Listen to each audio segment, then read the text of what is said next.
Morning coverage ન્યૂઝમાં આપનું સ્વાગત છે। અમદાવાદ ખાતે ચોમાસાની સિઝન પૂરી થતાની સાથે જ રોગચાળો વધ્યો છે। ચોમાસામાં મચ્છરજન્ય રોગના કેસમાં વધારો નોંધાયો છે। જી હા, બિલકુલ આપને જણાવવા માંગીશ કે ડેન્ગ્યુના 282 કેસ તો ચિકનગુનિયાના 22 કેસ નોંધાયા છે।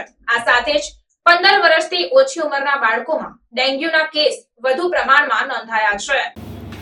અમદાવાદ મ્યુનિસિપલ કોર્પોરેશન દ્વારા નાગરિકજનોના ઘરે ફોગિંગની કામગીરી થાય, જે હેન્ડ ઓપરેટેડ મશીન છે તેના મારફતે ઘરે ઘરે જઈને ફોગિંગ થાય તે પ્રકારની એક ટેન્ડર પ્રક્રિયા હાથ ધરવામાં આવેલી છે અને સિટીમાં આ પ્રકારના તમામ ઘરોમાં ફોગિંગ થાય તે પ્રકારની વ્યવસ્થા કરવામાં આવેલી છે।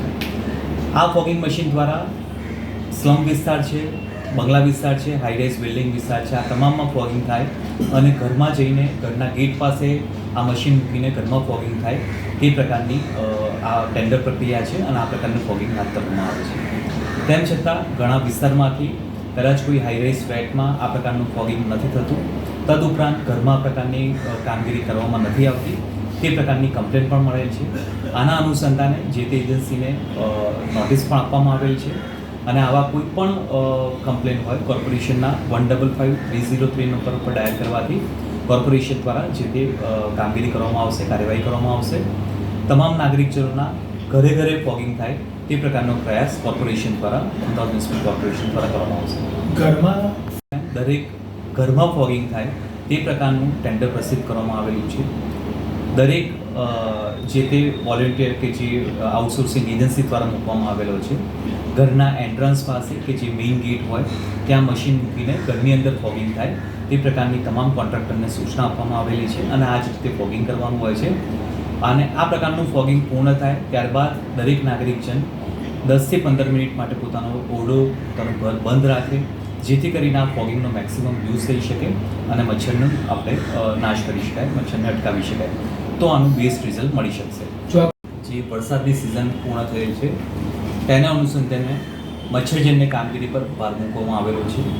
મેઇનલી ઘરે ઘરે જઈને ઇન્ટર ડોમેસ્ટિક એક્ટિવિટી એટલે કે પુરાનાશક કામગીરી, જે પણ લેક છે તેની અંદર ફિશ ઇન્ટ્રોડ્યુસ કરવી, તેમજ જે પણ ગવર્મેન્ટ પ્રિમાઇસીસ છે, પ્રાઇવેટ પ્રિમાઇસીસ છે, આ જગ્યાનું ચેકિંગ થાય, આ બાબતો પર મુખ્યત્વે ભાર આપવામાં આવેલો છે।